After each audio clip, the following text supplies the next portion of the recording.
7강입니다. 그래서 우리가 이제 지난 시간에 우리가 한 것이 이제 직무평가에 관해서 이야기했죠. 그래서 이제 직무평가에는 계량적 방법이 있었고 또 비계량적 방법으로 해서 이제 두 가지 방법에서 각각 직무평가에 관한 것을 살펴봤습니다. 그죠? 그래서 우리가 직무평가는 조직의 각각의 직무의 상대적인 가치를 결정하는 어떤 체계적인 방법과 절차다, 이렇게 얘기를 했죠. 그래서 직무평가는 사람이 아니라 직무 그 자체의 내용을 중심으로 일정한 기준에 의해서 평가해야 한다라고 했습니다. 그래서 직무를 평가하는 절차에 대해서도 얘기를 했었는데요. 직무를 평가하는 절차에는 직무에 관한 제반 사실을 파악 분석하고요. 그 다음 이를 직무 기술서와 직무 명세서로 정리한다고 했습니다. 그 다음 직무 평가 방법에 따라 평가하고 평가 결과를 해당 직무의 임금을 결정하는데 반영시키는 이제 이러한 네 가지 단계로 이루어진다고 이야기했습니다. 그렇죠? 그래서 이런 직무평가를 통해서 조직의 모든 직무들이 직무의 상대적 중요성을 파악을 하게 되고요. 직무에 필요한 이제 업무와 기술, 능력, 이러한 것들이 어떤 것인가를 또 파악하고요. 그 다음에 직무의 난이도 등의 어떤 특성에 따라 어떤 값이 매겨지는 거예요. 직무 난이도의 등급이 매겨지는 거죠. 그때 이때 직무 자체의 가치를 판단해서 직무상의 어떤 그러니까 직무의 가치를 판단하는 거죠. 그죠? 직무의 가치를 판단하는 것이지 그 직무에 있는 사람을 평가하는 것은 아닙니다. 그죠? 그래서 직무 자체의 가치를 판단하는 것이 바로 직무평가다, 이렇게 이야기하는 거죠. 자, 그래서 이제 직무 중에서도 특정한 사람이 수행하는 특정한 직무를 어떤 문제 삼는 것이 아니라 보통의 종업원이 담당하는 직무가 보통 이제 평가의 대상이 되어야 됩니다. 그렇게 사람을 평가하는 것이 아니라 결국 직무의 어떤 중요성, 상대적 중요성, 그리고 직무의 난이도, 그리고 이러한 직무 수행에 필요한 업무, 기술, 지식, 그 다음에 기능, 이러한 것들이 등급이 매겨지는 거죠. 그죠? 그래서 이제 사람에 대한 평가가 아니기 때문에 이러한 직무를 담당하는 사람에 대한 평가가 아니기 때문에 이런 직무평가는 보통 종업원이 담당하는 직무가 평가 대상이 되어야 됩니다. 그렇죠? 그리고 이제 이러한 직무평가의 최종 산출물은 회사에서 직무 등급 체계로서 임금 체계의 개선 등 인사제도와 여러 가지 방면에 활용될 수 있다고 얘기를 했습니다. 자, 그래서 이제 이러한 직무평가의 어떤 그죠? 의의를 우리가 파악을 했고, 이제 이러한 직무평가를 위한 방법들, 그런 크게, 계량적 접근 여부에 따라서 우리가 서열법, 분류법, 점수법, 요소비교법으로 했고요. 그죠? 자, 그래서 이제 이러한 계량적 접근 방법, 그죠? 그 다음에 비계량적 접근 방법에서는 뭐 점수법, 요소비교법, 이런 것들이 있었죠. 자, 그래서 다시 한번 얘기하면요. 계량적 접근 방법인가 아닌가에 따라서 계량적 접근 방법은 서열법하고 그 다음에 뭡니까? 분류법이 있고, 그 다음에 비계량적 접근 방법은 그 다음에 뭐 점수법, 그 다음에 요소비교법 등으로 나뉘었다 했습니다. 그래서 계량적 접근 방법은 랭킹 메소드라고 합니다. 그죠? 그 중에 이제 서열법이 있는데요. 서열법은 계량적 접근 방법 중에 가장 간단한 방법 중에 하나입니다. 그건 어떤 거냐면 평가자가 포괄적인 지식을 사용해서 직무 전체를 서로 비교해서 순위를 매기는 방법입니다. 자, 이런 방법을 썼을 때는 굉장히 신속하게 이루어집니다. 그죠? 근데 이제 이것은 한 가지 단점이 있는데요. 평가의 일정한 기준이 없죠. 그죠?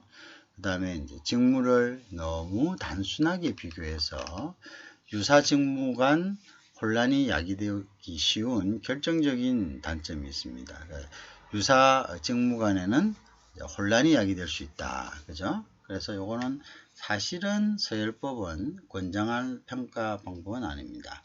평가 방법 중 권장되는 방법은 아니다. 그죠? 그래서 유사한 어떤 직무에 대해서는 혼란이 야기되기 쉬운 결정적인 단점이 있다. 그 부분을 얘기를 했습니다. 자, 다시 서열법은 가장 단순하기는 하지만, 그죠? 혼란이 야기될 수 있다.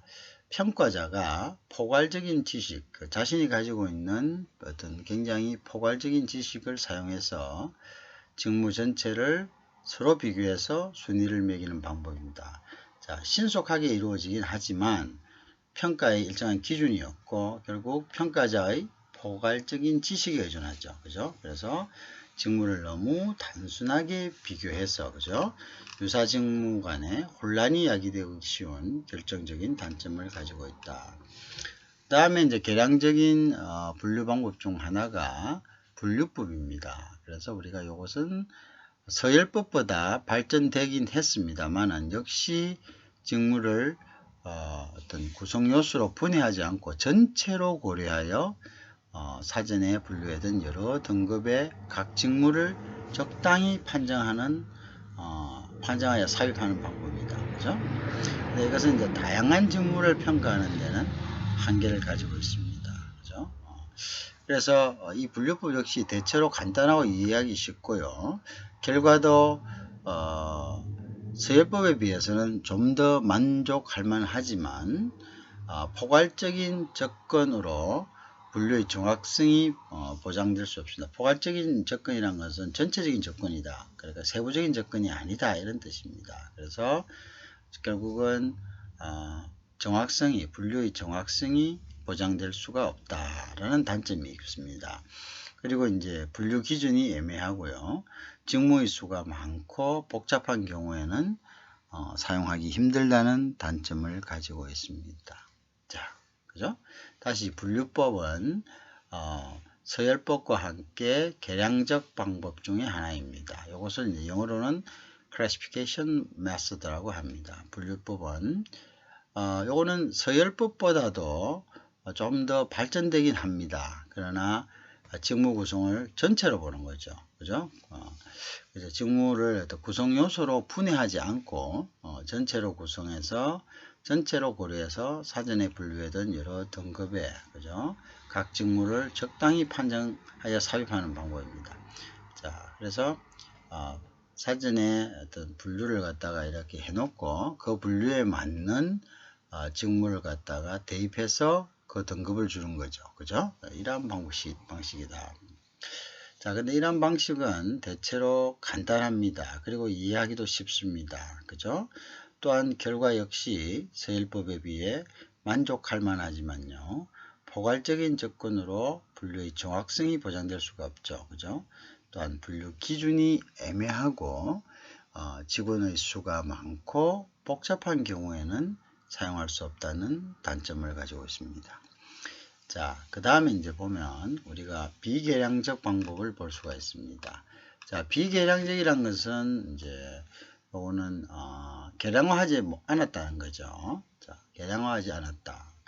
숫자로 측정하지 않았다는 건데, 자, 그 중에 이제 점수법이 있습니다. 자, 영어로는 faint method라고 합니다. 자, 요거는 이제 직무의 평가 요소를 선정하고요. 그 평가 요소의 그 중요성에 따라 일정한 점수를 배분한 후 각 직무의 가치를 점수로 환산해서 그 상대적 가치를 평가하는 방법입니다. 그러므로 직무를 중요한 요소로 나누어 평가함으로써 평가 척도의 신뢰성을 높일 수 있고 합리적인 직무의 상대적 차이를 낼 수 있고 또한 노사 상방이 쉽게 이해할 수 있다는 장점을 가지고 있습니다. 자, 그런데 정확한 평가 요소의 선정과 그죠?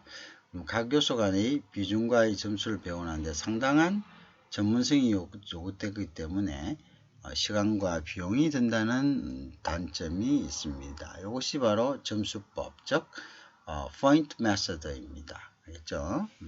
다시 한번 점수법이란 것은 자 직무의 평가 요소를 선정합니다. 각 평가 요소의 그 중요성에 따라 일정한 점수를 배분한 후 각 직무의 가치를 점수로 환산해서 그 상대적 가치를 평가하는 방법입니다. 따라서 직무를 중요한 요소로 나누어 평가함으로써 그죠? 평가 척도의 신뢰성을 높일 수 있도록 그죠?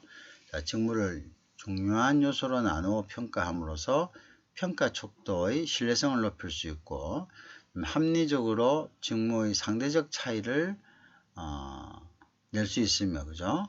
노사상방이 쉽게 이해할 수 있다는 장점이 있습니다. 자, 그런데 정확한 평가 요소의 선정과 각 요소 간의 비중과 점수를 배분하는 데 상당한 전문성이 요구됩니다. 정확한 평가 요소를 선정하고 각 요소 간의 비중과 점수를 부여하는 데는 상당한 전문성이 요구되기 때문에 시간과 비용이 많이 든다는 단점을 가지고 있습니다. 시간과 비용이 많이 든다. 그 다음에 우리가 요소법입니다. 그래서 요소란 것은 팩트를 갖다가 비교한다. comparison method. 자, 점수품과 함께 널리 사용되는 직무평가 방법입니다. 그것을 우리가 뭐라고요? 요소 비교법이다. 자, 어떻게 하느냐면 조직 내의 기준 직무와 기준 직무의 평가 요소를 선정하죠. 기준 직무가 있을 것입니다. 그리고 이 기준 직무의 평가 요소를 선정한 후 조직 내의 각 직무 평가 요소를 기준 직무 평가 요소와 비교해서 직무 간 상대적 가치의 평가가 용이하고 그죠? 이런 것은 상대적인 가치를 수량적으로 판단한다. 자, 기준 가치를 만들고 이제 이 기준 가치와 각 직무의 평가 요소를 비교해서 직무 간의 상대적인 가치를 수량적으로 판단 결정하는 방법입니다. 그렇죠? 그래서 요소 비교법은 직무 간의 상대적 가치 평가가 용이하고 자, 측정 기준이 설정되어 있어서 객관성을 유지할 수가 있습니다. 반면에 기준 직무가 잘못 측정되면 평가 전체가 문제가 될 수 있습니다. 그렇죠? 그리고 직무 기준의 내용이 변할 경우 전체 직무를 다시 평가해야 됩니다. 그죠? 직무 기준의 내용이 변할 경우에 그 다음에 이제 또한 측정 척도 구성이 복잡해서 이해가 어렵다는 단점이 있습니다. 그죠?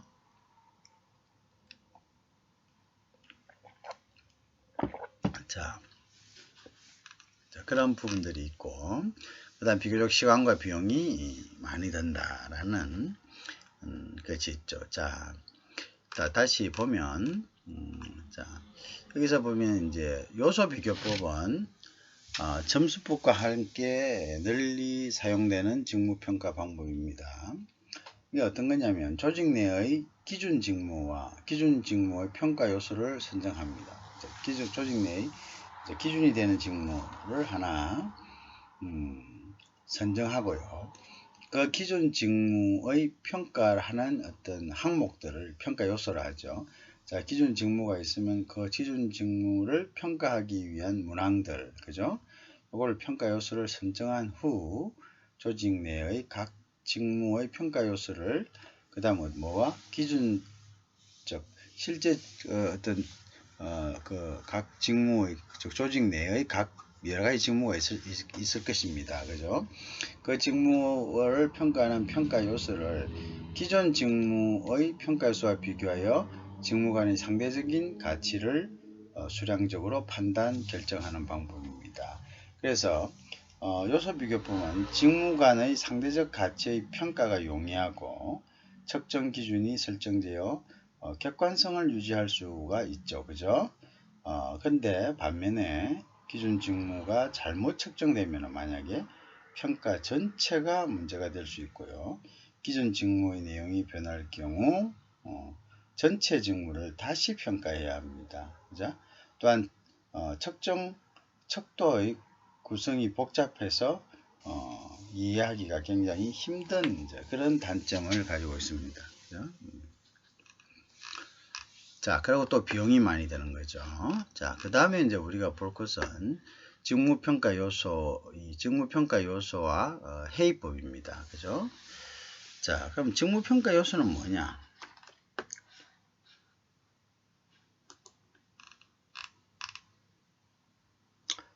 자, 보시면 우리가 직무평가 요소라는 것은요, 보통 이제 한 8개에서 10개의 항목으로 구성됩니다. 예를 들어서 숙련, 노력, 책임, 직무 조건 등, 그죠? 이제 뭐 이렇게 쭉 이렇게 돼 있어서, 그리고 이제 뭐 구체적으로는 교육 정도, 경력, 정신적 노력, 육체적 노력, 그 다음에 이제 대안적 책임, 대물적 책임, 그죠? 위험도, 작업 조건, 이런 식으로. 자, 그래서 우리가 숙련, 노력, 책임, 직무 조건 등 4개의 차원에서 각각 2개의 항목씩, 그죠? 8개의 항목으로 구성이 됩니다. 그죠? 그 8개의 항목은 조금 전에 얘기했지만, 교육 정도, 경력, 정신력, 그 다음에 정신적 노력, 그 다음에 육체적 노력, 대안적 책임, 대물적 책임, 위험도, 그 다음에 작업 조건 이런 것들입니다. 그래서 자, 직무평가 요소는 직무 수행에 요구되는 투입 요소로서 지식 정도, 경력, 그죠? 그 다음에 과정 요소로서 그 다음에 복잡성, 문제 해결, 그리고 산출 요소로서 영향력, 규모 등을 우리가 들 수가 있습니다. 그죠? 이러한 것들을 우리가 그죠? 8개 요소로 되어 있고, 직무의 상대적인 가치를 정하고 이에 따라 직무급을 설계하는 것이 원칙이다. 그죠? 자, 그렇다.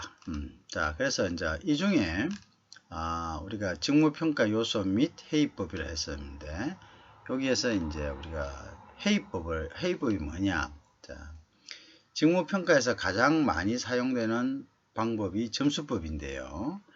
자, 그래서 이제 이 점수법 가운데 가장 많이 사용되는 방법이 바로 회의법입니다. 즉, 기업이 직무급을 도입하거나 직무에 대한 중요도를 판단하기 위해서는 뭐 어떻게 됩니까? 직무평가가 필요하죠.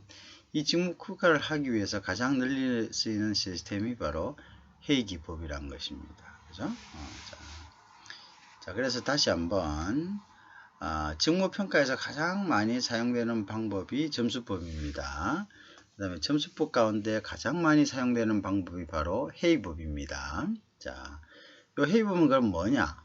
기업이 직무급을 도입하거나 직무에 대한 중요도를 파악하기 위해서는 직무평가가 필요하죠. 그죠? 근데 이 직무평가를 하기 위해 가장 널리 쓰이는 시스템이 바로 회의기법입니다. 알겠죠? 자, 예를 들어서 직무평가의 대표적인 요소는 결국은 이렇게 되는 거죠. 자, 여기 보시면 이런 부분들이 있습니다. 요 뒤에 거를 한번 볼까요? 뒤에 거도 나와 있는데, 자, 그래서 우리가 직무평가의 대표적인 요소는 일단은 보시면 자, 이렇게 이제 정리가 될 수가 있겠죠, 그죠? 그럼 어떤 것이냐? 직무 가치라는 거죠. job value라는 거죠. 여기는 이제 4개의 직무 가치에는 이제 4개의 항목들이 있습니다. 그죠? 숙련이란 게 있고, 노력이란 것이 있고, 그다음에 책임이란 것이 있고, 직무 조건이란 게 있습니다. 그죠? 이제 이 각각 4개의 어떤 하부 조직들은 다시 2개의 조직으로 나누어져서 총, 그러니까 이제 8개의 어떤 직무평가의 대표적 요소로 나누어지죠.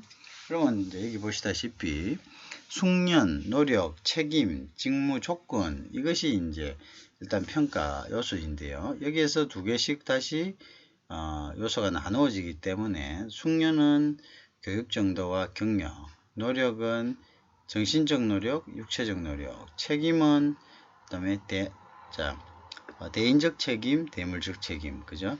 그다음에 직무 조건은 위험도와 작업 조건 등으로 분류가 될 수 있습니다. 위험도와 작업 조건 등으로, 그죠? 자, 요거 부분 여러분들 잘 메모리를 해 둡니다. 알겠죠?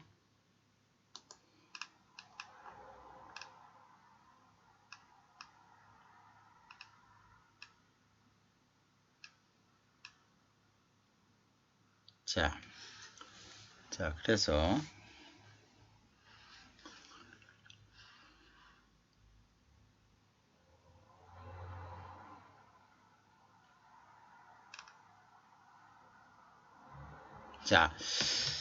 그 다음에 이제 직무급 설계입니다. 자, 직무 평가 결과는 산출된 직무의 상대적 가치를 기준으로 직무급을 설계합니다. 직무급은 직무의 가치에 따라 급여를 결정하는 임금 체제입니다. 그죠? 직무의 가치에 따라 급여를 설계하는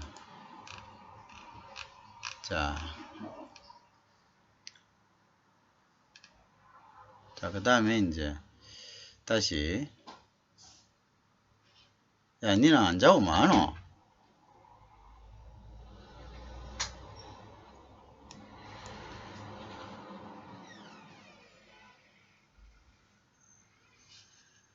자, 그래서 그거고요. 그래서 우리가 이제 여기 이제 회의기법이죠. 회의기법은 세개 차원의 8개 요소로 구성된다. 아까 했죠. 그죠? 자, 그 다음에 노하우, 전문지식, 관리지식, 인간관계 기술, 3개 요소로, 그죠? 첫 번째 차원은 요 3개 차원 8개 평가 요소죠. 자, 그 다음에 이제 두 번째는 문제 해결, 사고의 폭, 사고의 깊이, 그 다음에 2개 요소로 됐고, 세 번째의 차원은 책임 차원이고, 그 다음에 이제 행동 자유도, 규모, 그 다음에 영향력, 요 3개로 구성이 된다. 이렇게 돼 있죠. 자, 그래서 우리가 그 부분에 대해서 다시 한번 좋습니다.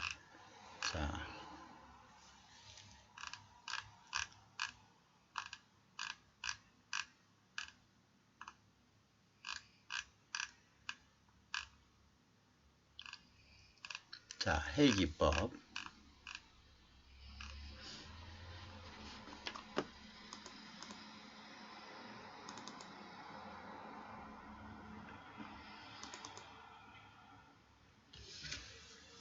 자, 그래서 요거를 이렇게 정리합시다. 그래서 우리가 회의기법이라는 것은 점수법 가운데 가장 많이 사용되는 방법이고요. 3차원의 8개 평가 요소로 구성된다. 이렇게 되겠습니다. 그죠? 자, 그래서 이제, 보통 이제 이런 식으로,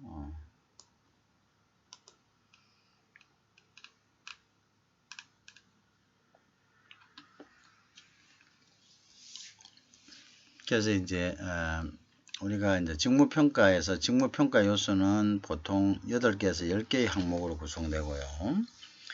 그 중에 이제 우리가 회의기법이라는 것이 있는데요. 직무평가를 하는, 직무평가를 위한 평가 기술 중에, 회의기법은 점수법 가운데 가장 많이 사용되는 기법이고요. 그 다음에 3개 차원의 8개 평가 요소로 구성된다라고 했습니다. 그죠? 그래서 결국 직무평가 과정은 조직 내 직무의 상대적인 가치를 정하고요. 이에 따라 직무급을 설계하는 것을 목적으로 하고 있습니다. 그죠? 자, 그래서 이제 다음은 역량 관점의 인적 자원 관리입니다. 역량 관점의 인적 자원 관리. 그죠? 그래서 이제 역량 관점의 인적 자원 관리에서 그러면 이제 어떤 부분이 이제 중요하냐, 그죠? 그래서 보통 보면 이러한 부분들을 우리가 볼 수 있죠. 자, 예를 들어서 역량에 대한 개념을 우리가 이해해야 되겠고요. 역량이 기존의 능력, 태도와의 차이점은 무엇인지도 우리가 또한 이해해야 됩니다. 역량과 기존 능력과 태도와의 차이점이 뭐냐. 그다음 역량 모델의 구성 요인을 이해하고 그리고 이제 이해를 해야 되겠죠. 역량 모델의 구성 요인, 역량을 도출하는 방법을 학습하고요. 그 방법의 장단점을 이해해야 합니다. 그렇죠? 그래서 역량이란 것은 우수한 성과자들의 행동 특성을 우리가 역량이라고 한다. 이렇게 보면 되겠습니다. 그죠? 그래서 이제 기업은 오직 조직 내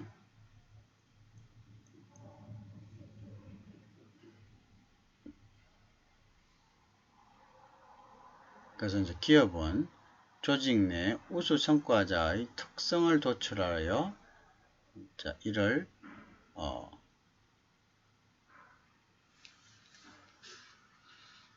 역량 모델로 체계화하고 또 선발, 교육 훈련 등과 평가 등을 활용하죠. 그죠? 그래서 이제 역량 모델을 갖다가 우수 성과자의 특성을 도출하고요. 이를 이제 역량 모델로 체계화하고 선발, 교육 훈련과 평가 등에 활용합니다. 그죠? 그래서 이제 역량 모델은 조직에서 요구하는 역할들을 효과적으로 수행하는 데 요구되는 지식과 기술, 그죠? 행동 특성을 조합하는 것을 말한다. 그렇게 볼 수 있죠. 그죠? 그래서 이제 다시 역량 모델은 조직에서 요구하는 역할들을 효과적으로 수행하는 데 요구되는 지식과 기술, 그죠? 행동 특성을 조합한 것이다. 이렇게 보면 되겠습니다.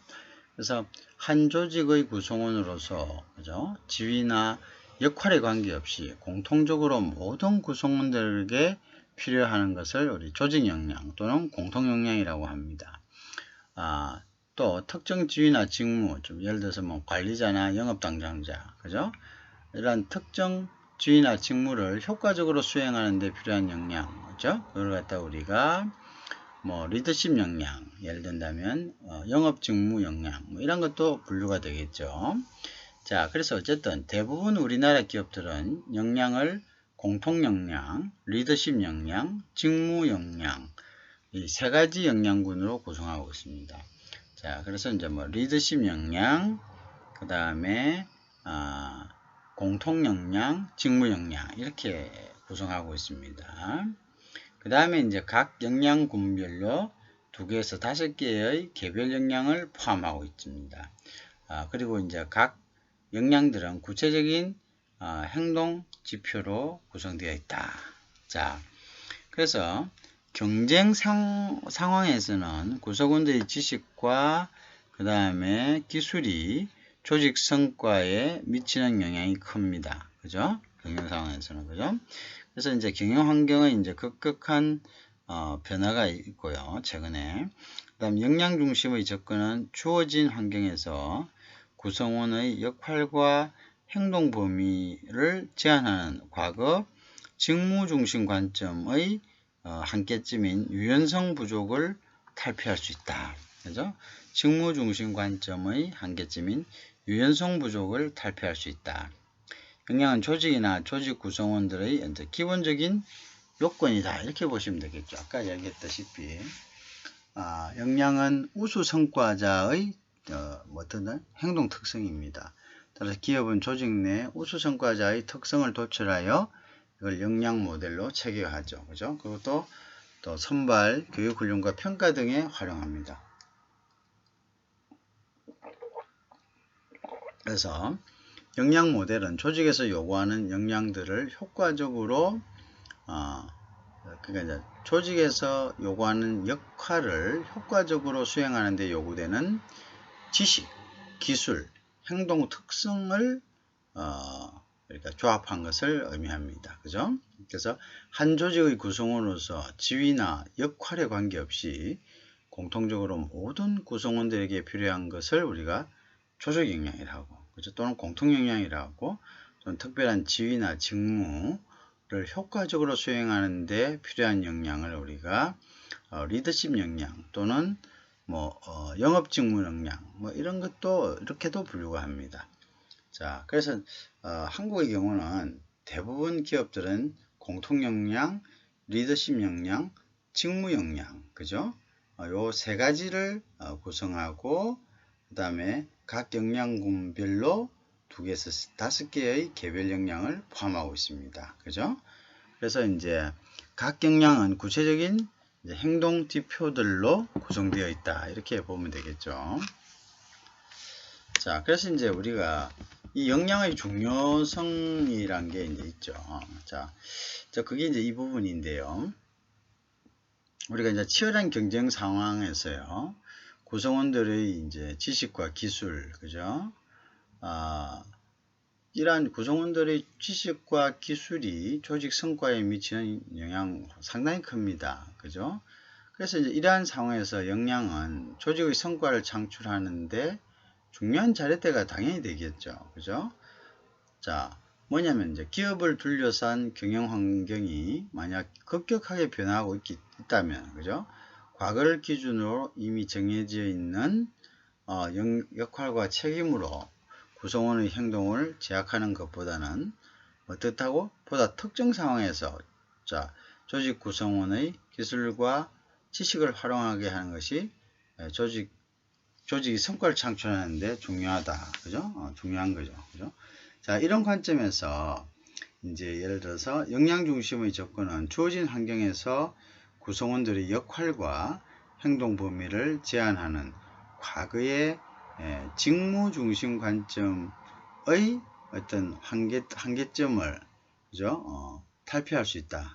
그죠? 이런 것들을 어떻게 보죠? 그런 이제 직무 중심적인 한계점이 바로 뭡니까? 유연성의 부족이죠. 유연성이 없는 거죠.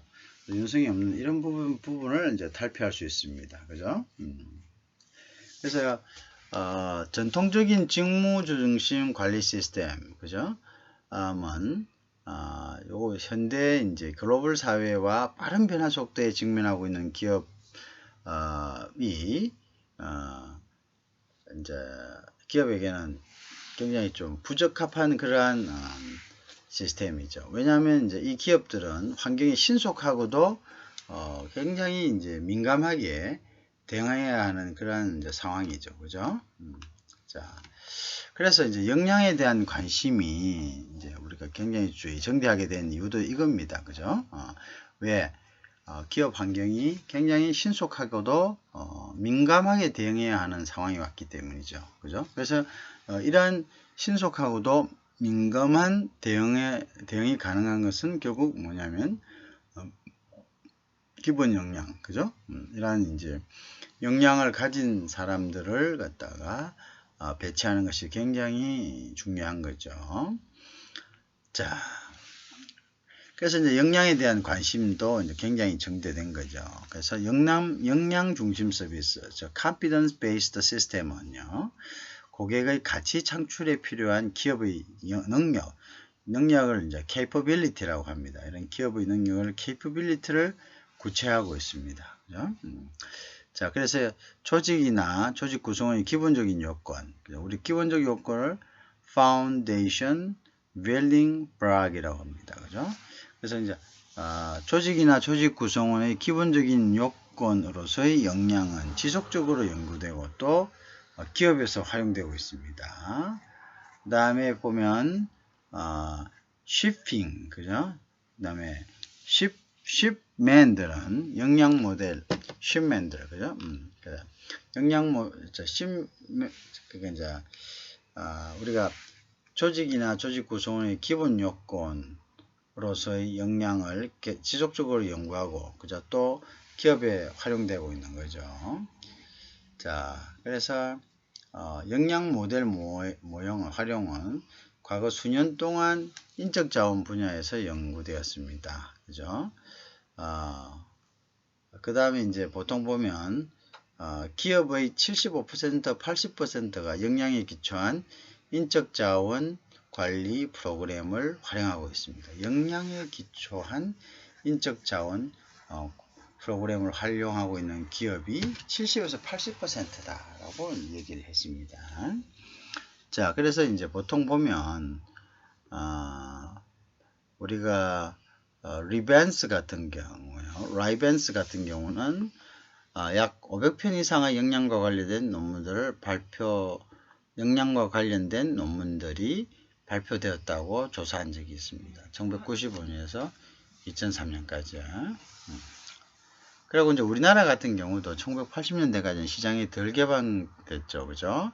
기업 간의 경쟁 정도가 낮았습니다. 자, 또한 이제 정부의 중앙 주권적 통제 경제가 그 다음에 이제 기업의 판단이나 자유제한을 제한했죠. 따라서 기업은 현재보다 상당히 수동적이었습니다.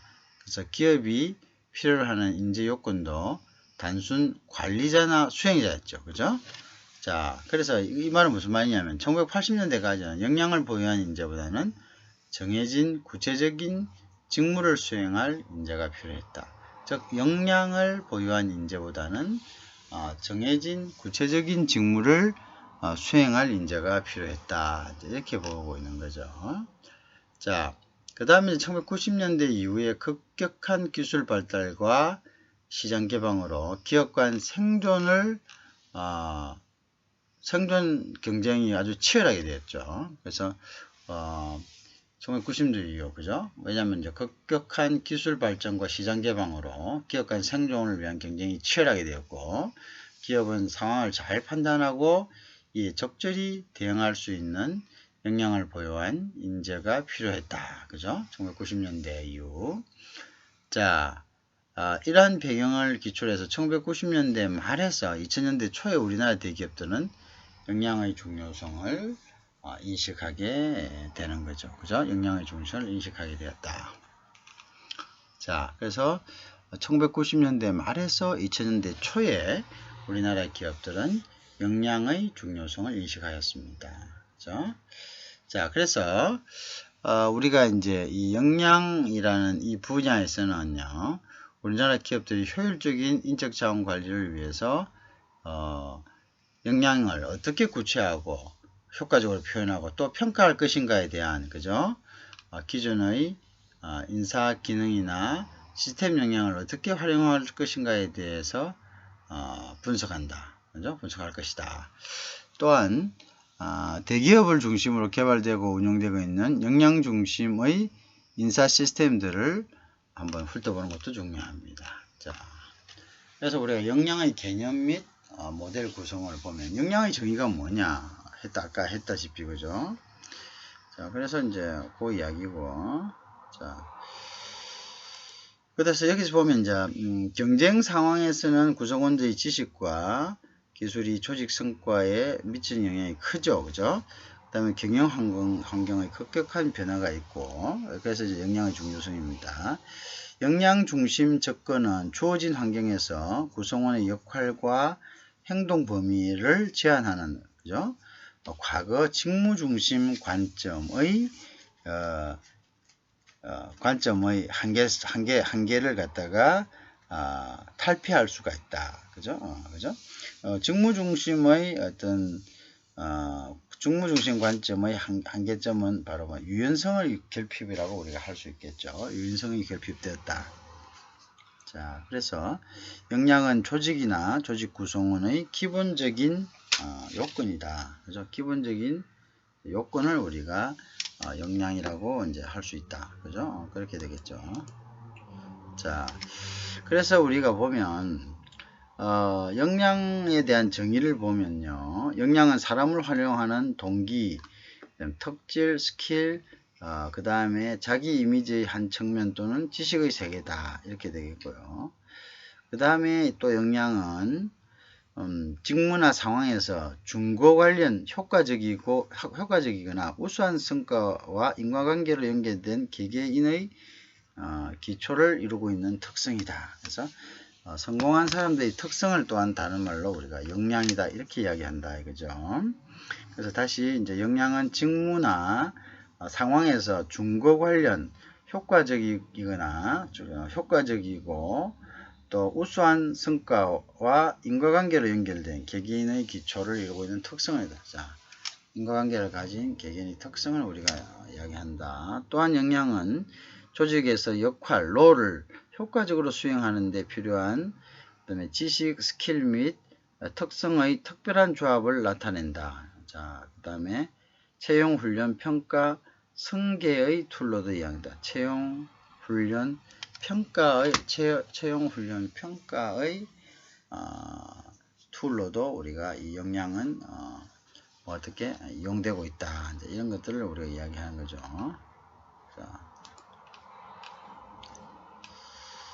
자, 그래서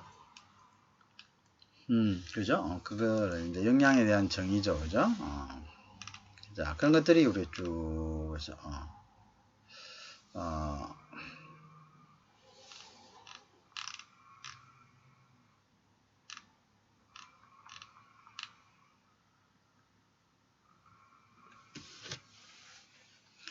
자, 그 다음에 이제 역량의 개념 및 역량 모델의 구성이 있어서요. 일반적 접근과 상황적 접근이 있습니다. 뭐라고? 역량의 개념 및 그 다음에 이제 역량 모델을 구성하는 데 있어서는 일반적 접근과 상황적 접근이 있을 수 있다. 그죠? 그래서 보면 지금까지 역량 개념에 대한 지배적인 관점은 역량이 활용되고 개발되는 구체적인 조직과 분리되어 있는 일반적 접근, 즉 Universal Approach이다.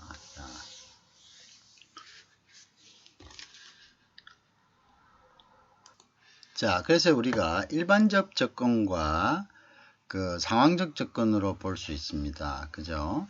그래서 이제 역량 개념에 대한 지배적인 관점은 역량이 활용되고 개발되는 그죠? 구체적인 조직과 분리되어 있는 일반적 접근이 있다. 그죠? 그래서 우리가 일반적 접근이란 것은 구체적인 조직과 분리되어 있는 접근 방법입니다. 그죠? 예를 들어서 이제 그 역량을 우수한 성과자가 보통 성과자와 차별되는 행동을 구분하는 통계를 활용해서 정의된 거죠. 그죠? 그래서 이제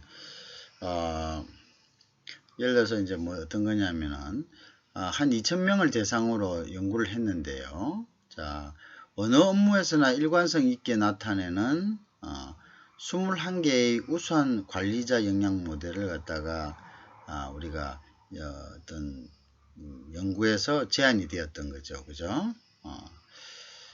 그래서 이제 어떤 거냐면요. 역량에 관한 모델을 갖다가 공통적인 역량에 관한 모델을 구분하고요.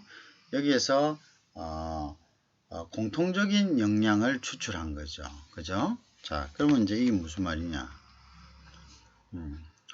자, 그래서 이제 표준화된 작업에 적합한 일반적인 역량 프로파일을 구체화할 목적으로 이제 이러한 연구들이 진행된 겁니다. 그죠?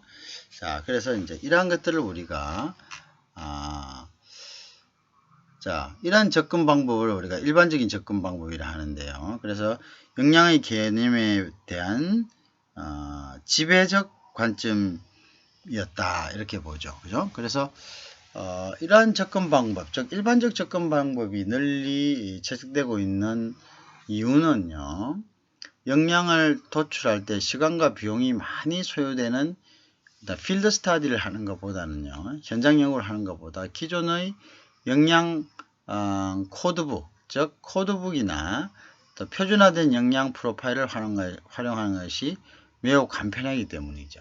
그래서 이제 이러한 목적들입니다. 자, 근데 이러한 이제 일반적인 접근은 몇 가지 모순을 가지고 있습니다. 첫째, 표준화된 역량 프로파일을 활용하는 하향식 방식의 접근은 역량은 독특하고 가치 창출적이며 모방이 불가능한 자산이라는 이러한 개념과는 일치하지 않습니다. 즉 역량은 독특하고 가치 창출적이며 모방이 불가능한 자산이라는 개념과는 일치하지 않습니다. 일반 모형은요. 그래서 일반화된 역량 모델, 그죠? 일반 모형의 이러한 모델에 대해서는 다른 학자들도 비판을 하였는데요. 그죠? 표준화된 코드북을 사용하는 것을 제한하고, 그 다음에 이제 심층 면접에 의한 보다 질적인 분석이 필요하다고 제안을 했죠. 자, 그 다음에 이제 둘째는 실제 조직에서 역할을 활용하는 면에서도 일반화된 역량은 행동에 대한 기술을 모호하게 했어요. 구체성을 떨어뜨린다고 주장합니다. 그래서 이제 구체적이고 자세한 행동에 관한 정보를 이제 제공할 수 없다. 이런 이제 것들이죠. 자, 그래서 이제 이런 것들을 이제 일반적인, 그죠? 이런 것들이 이제 또한 이런 비판에 대해서 우리가 상황적 접근 방법이란 보충적인 방법이 있는데요. 요거는 말 그대로, 역량은 조직 문화, 그 다음에 구성원 간의 상호작용, 그리고 개별 조직 내 구성원 직무 수행 과정에서 독특한 방법 등에 의해서 결정된다라고 이제 한 거죠. 그죠? 이런 것들을 situation approach, 즉 상황적 접근이라고 한다. 자, 그래서 이제 이 상황적 접근에서 주장하는 것은요, 개인의 어떤 유능함은, 그죠? 특정 상황에서 역량이 발휘될 때 의미가 있는 것이다 라고 주장을 한 거죠. 이 주장을 했다. 이렇게 보시면 되고요. 자, 그래서 역량 모델은 결국은 일반적인 접근과 상황적인 접근, 즉 상황적인 접근은 이제 필드 스타디를 더 강조하는 이러한 접근 방법이다라는 것을 얘기했습니다. 자, 그래서 우리가 역량의 그 개념 및 역량 모델 구성에서 있죠. 일반적인 접근과 그다음에 상황적 접근에 대해서 알아봤습니다. 그죠? 그 다음에 역량 모델을 구성하는 데 있어서 역량 모델은 조직에서 하나의 역할을 효과적으로 수행하기 위해 필요한 지식과 기술, 특성의 특정한 조합을 의미한다. 그죠? 모든 역량 모델의 공동 요소는 바로 핵심 역량이죠. 그죠? 그렇게 된다. 자, 그래서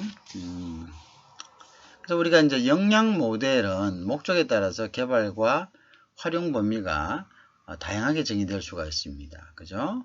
자, 역량 모델은 조직에서 하나의 역할을 효과적으로 수행하기 위해서 필요한 지식과 기술, 즉 특성의 특정한 조합을 의미한다. 지식과 기술, 특성의 특정한 조합을 의미한다. 자, 그 다음에 이제 선발, 교육 훈련과 개발, 평가, 승계 계획을 위한 인적 자원 도구로 이용되는 것을 이것도 이제 같은 의미다라고 이제 정의하고 있습니다. 그죠?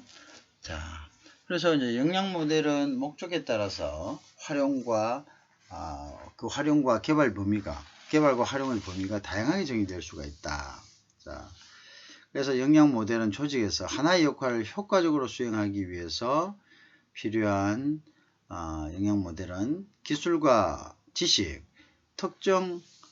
특성의 특정한 조합을 의미합니다. 그죠? 기술, 지식, 특성의 특정한 조합을 의미한다. 자, 그 다음에 선발, 그 다음에 교육 훈련과 개발, 평가, 그 다음에 승계 계획을 위한 인적 자원 도구로 사용되는 것을 의미한다. 그죠?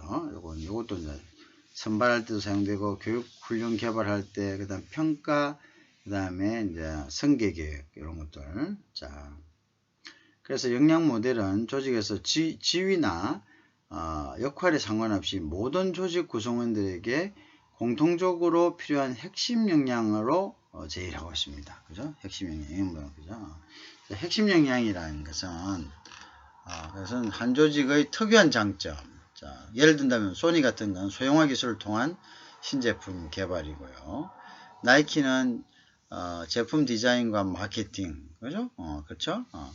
그리고 이런 것들을 의미하죠. 그죠? 장점을 의미하지만 인적 자원 관리에 활용되는 역량 모델에서는 조직 구성원 모든 지위에서 필요한 행동을 이야기합니다. 알겠죠? 자, 인적 자원 관리에서 활용되는 역량 모델에서는 이거 핵심 역량이라는 것은 조직 구성원 모든 지위에서 필요한 행동을 의미합니다. 자, 또한 다른 역량 모델은 특정 지위를 효과적으로 수행하는 그게 이제 지위가 있겠죠. 관리자라든지 공장 관리자라든지 시장 분석가 이런 이제 지위가 있을 겁니다. 이런 지위를 효과적으로 수행하는데 필요한 역량들로 우리가 의미해야 된다. 자, 즉 어떤 말이냐 하면요. 역량 모델은 개인이 속한 내외부 업무 환경의 구체적인 특성, 그들이 상대해야 하는 고객의 유형, 구체적인 영업 요소까지 고려해야 합니다. 그죠? 역량 모델은 그죠? 그렇다.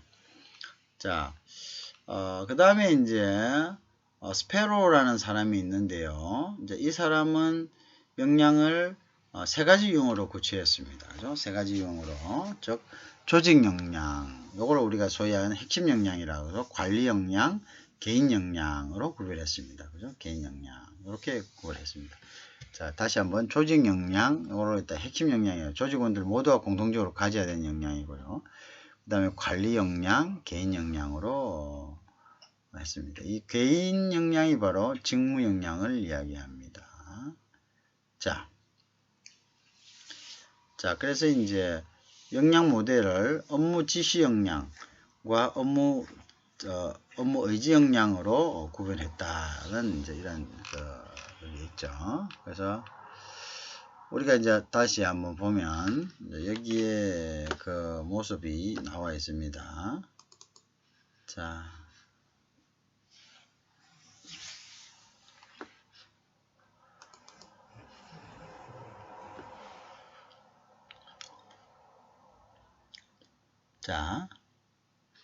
그래서 역량의 구성 체계인데요.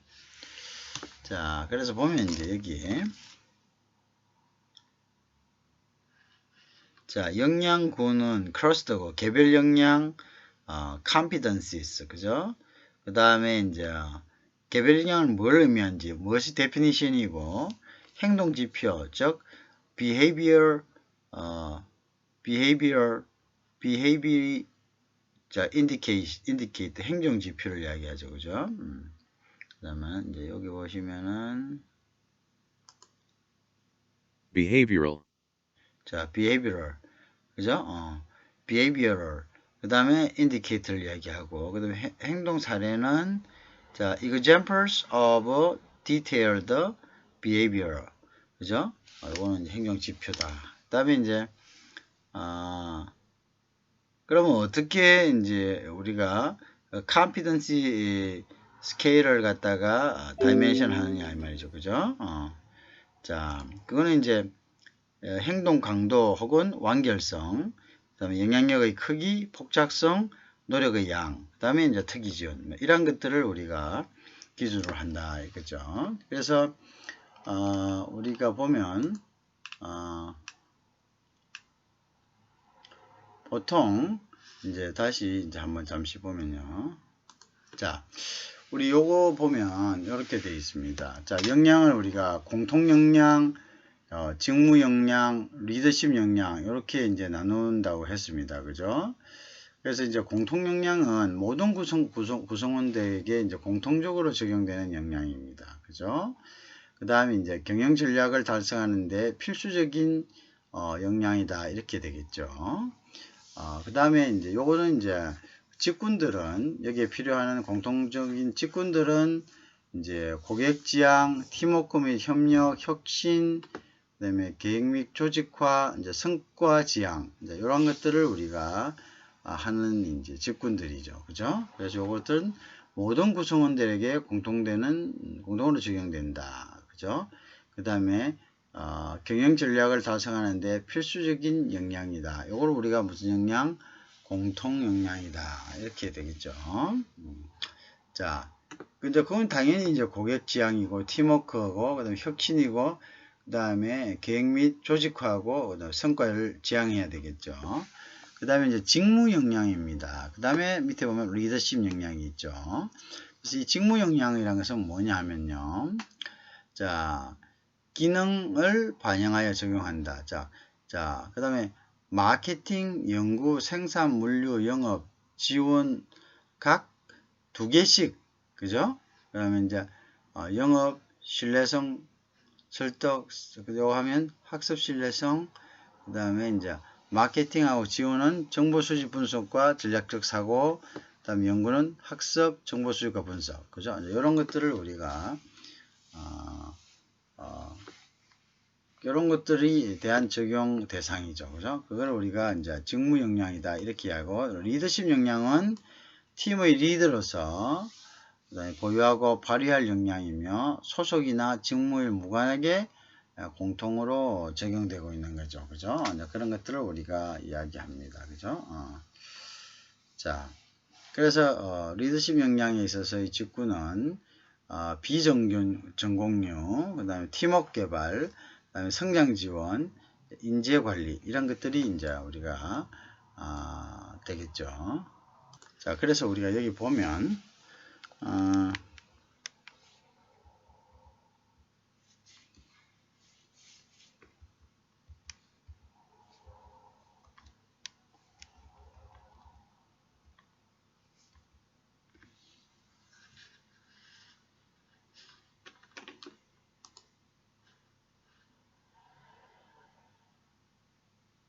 자, 여기 보면 이제 보통 우리가 역량 모델의 구성 체계 및 요소입니다. 역량군이 있고요.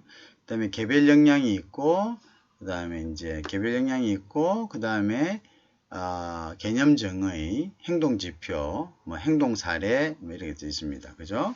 자, 하나씩 보면요. 우리가 이제 2000년도에 역량 모델을 구축한 이제 어떤 우리나라의 기업이 있었는데요.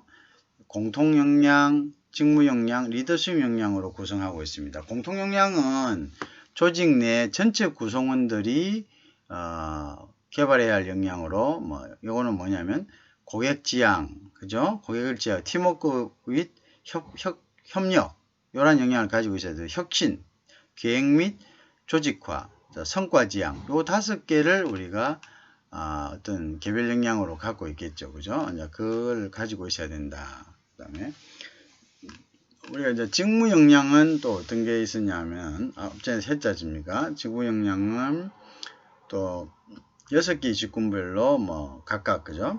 2개씩 구성되어 있고, 리더십 역량은 중간관리자의 팀장이 보여야 할 역량이다. 그죠? 그래서 이제 요거는 보통 보면 비전을 공유해야 되는 이런 역량을 가져야 되고, 팀워크를 개발하고, 성장을 지원하고, 인재를 관리하고, 이것이 중간관리자의 팀장이 보유해야 할 역량입니다.